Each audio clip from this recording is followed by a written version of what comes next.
What up mga solid subscribers? Okay guys, ngayon no, ang papanoorin po natin guys, ito po kanto sa SB19 po ito guys, no.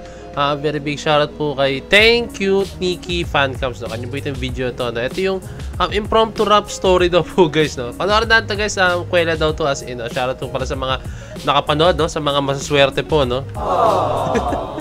Shoutout po sa inyo, no. Ayan, at the same time guys, kung halimbawa makakuha ko ng ticket guys, baka imposible rin ako dahil family day po namin yung ng company namin yun, no? Family day, isa ako sa mga committee, no? Pero yun lang, no? Panoorin na ito guys. Bago simulan ito, kindly leave a like, subscribe, and kindly ring na notification bell para alam nyo pag ako nag-release ng bagong video, no? So guys, comment kayo down below na kung ano po yung experience nyo po, no? Sa concert po ng SB19, no? 6th anniversary Dunkin' Thanksgiving. So yan, comment lang kayo down below, experience nyo, kung ano yung mga saan kayo natuwang part, and saan kayo sa part na parang sana is ano pa, mas more pa, no? Pero for me, ako, I've been to an SB19 concerts na po talaga, no? And sobrang solid po nila mag-concert po talaga as in, no? So ayan, without further ado, let's all watch this.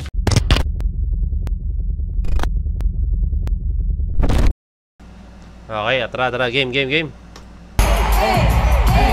Hey, Stel! Noong unang panahon, bata pa kami noon, kami naghahanda sa studio noon. Naaalala ko, nag-aayos kami, nag-makeup dahil may event pala kami noon. Lumapit ako kay Pablo, ay teka, pangalan niya si John. Hindi ko siya Pablo, bago yun, kasi ang pangalan niya nga dati ay si John. Sabihin niyo, si John! Babalik ako sa istorya ko. So nagbe-makeup na ako at lumapit kay si John. Sabi ko, hey, pahiram ng miss mo. Sabi niya, bro, konti na lang to, pasensya na. Sabi ko, Puisit. Ano yan, Steleno? Although naman, hindi siya nagra-rhyme sa dugulo, no? Pero ang kuwela kasi guys, no? May mga pain lang, yung part na naman hindi siya nag-rhyme. Pero good siya guys, nakakatuwa. Yung entertainment value niya guys, sobrang solid.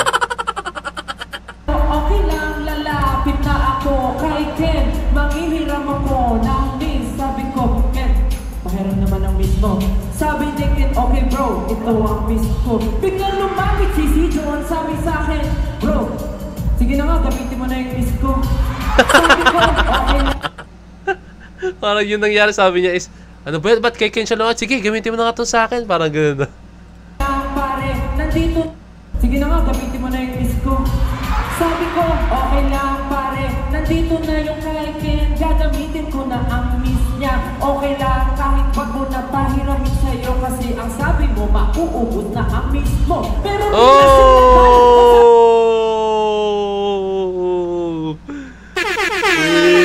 solid na lang, solid na. I don't know guys, pero from the title itself guys, impromptu talaga siya. At saka may mga rhyme system na makikita mo na parang hindi siya totally nag-stutter, pero no-off siya and may time na hindi nagra-rhyme. Dito makikita guys, ano talaga siya, on the spot. Ang galing ni Stel, for me guys, napakahirap niya na. Gagawa ka ng isang, mag-freestyle ka talaga as in, no? And i-relate mo sa isang bagay. Hindi ko alam kung topic itong ginawa nila. Pag napahiramin sa'yo kasi ang sabi mo, mauubos na ang miss mo. Pero bigla siyang nagalit at sabi niya sa akin, gamitin mo na! Eto na! Nagulat ako, pinato niya at nagbasag ang miss niya. Nagulat ako at ako'y naging palaki at sumigaw sa akin si John. Oh!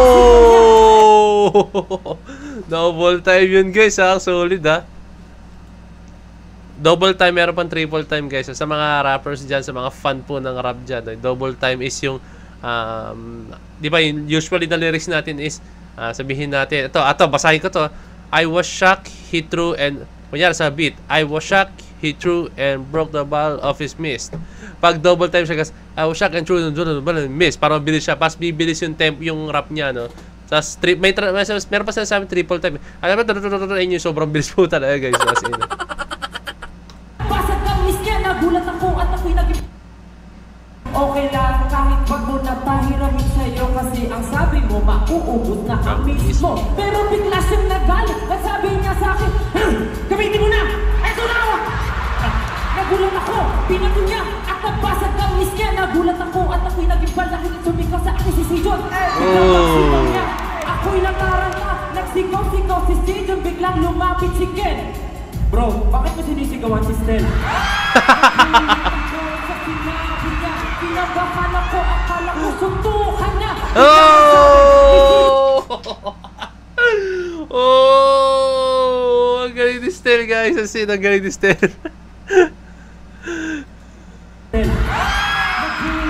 Lumapit si Ken. Bro, bakit mo sinisigawan si Stel?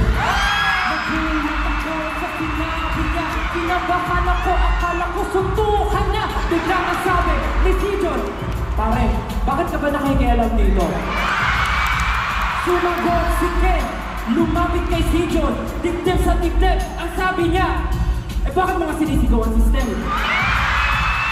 Ganun na ganun ang nangyari. Ako'y kinakabahan at parang ako'y iiyak. Samantalang nakita ko sa kabilang gilid si Justin at si Josh tumatawa lang. Tuwa na yan. Guys, hindi na alam kung ewan ko guys kung totoo, pero totoo ang cute lang ng story na ganito. No?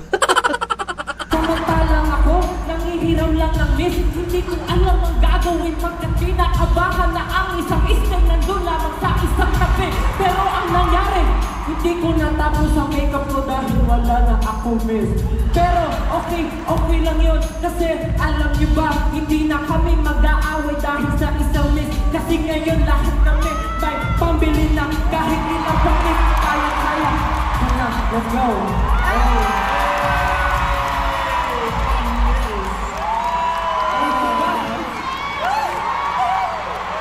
Wow!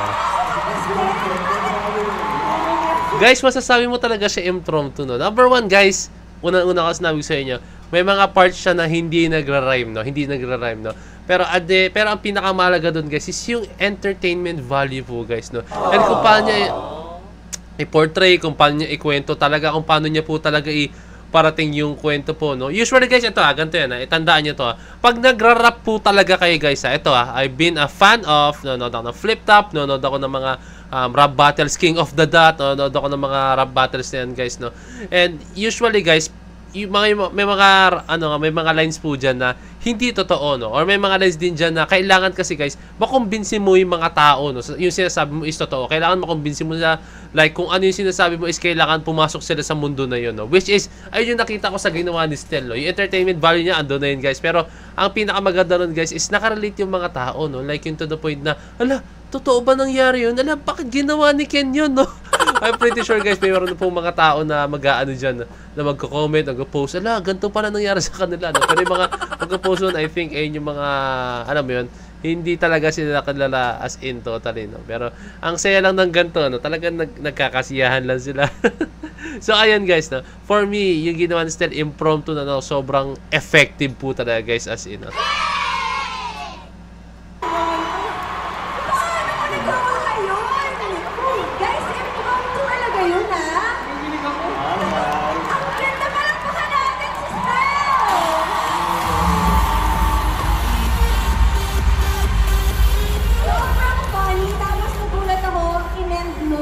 Heartwarming line na biglang kasi ngayon may pambili na kaming lahat.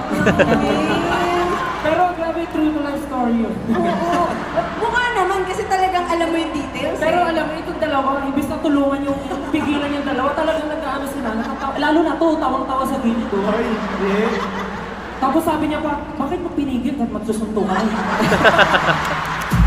After ilang years ago, Ngayon, mag-explain ka na parang rap, bakit kayong dalawa ay tumatawa lang? Sagot! Sagot! yo, Stel, makinig ka muna sa akin. Ako ay nakapaliwanag na nangyari sa amin. Kami ay nasa gilid lamang noon. Naghihintay ng panahon. Oh! Panahon na makapag-make up din kasi nagkakagulo na kayo sa harap ng salamin. Oh! Siyempre, anong magagawa namin? Gusto lang naman namin kayong pasiyahin. Ihit na ang iyong mga ulo. Ano ang magagawa kung may tayo may trabaho?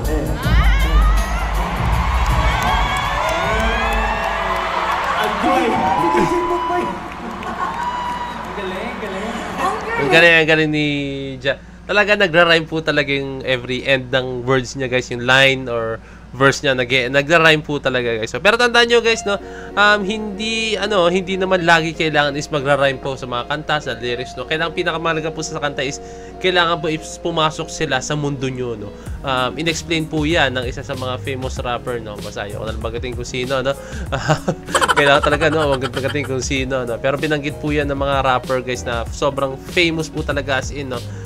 Kailangan pumasok na sila sa mundo nyo. Yan, binanggit yan nila Enigma guys. Binanggit po yan ng mga alam niyo mga hip-hop artist na kailan nyo dyan, no? Talagang binanggit nila na kailangan yung pag nanonood yung mga audience, pumasok sila sa mundo nyo. Kailangan makarelate po sila. Kailangan po is kung ano yung sinasabi ng artist is maintindihan nila, no? So ayan po yung mga bagay na kailangan po nilang maintindihan pag gumagawa po ng mga rap verse guys, no? So napaka-solid, ang galing, lalo na yung ginawa ni Jan, no? Medyo medyo kalmado lang yung boss niya, unlike kay Stel talaga, no? So, ang boto 5-0. Hindi, ang boto 3-2. Panalo si Stel. Yay! Hindi na. Para sa akin kasi mas na-deliver ni Stel. Meron ka siyang emotion, meron siyang halo na basta yung pagkakwento pag yung pinortray, no? Ang galing ni Stel, no? Pero this is not a competition guys. This is not a competition, ha. Ano lang, friendly lang siya. Friendly rap battle. Hindi, basta nag-rap lang sila para masaya lang sila. So guys, comment kayo down below kung anong gusto nyo video na itong 6th anniversary Dunkin' Thanksgiving. Ang gusto nyo panoorin kung sunod, no? So comment kayo down below guys, no? Panoorin po natin yan, no? So maraming salamat, no? Kindly leave a like, subscribe, and kindly ring the notification bell para alam nyo pag ako nag-release ng bagong video. So yun na, maraming salamat. So this is Point of View signing out. Peace. Let's see.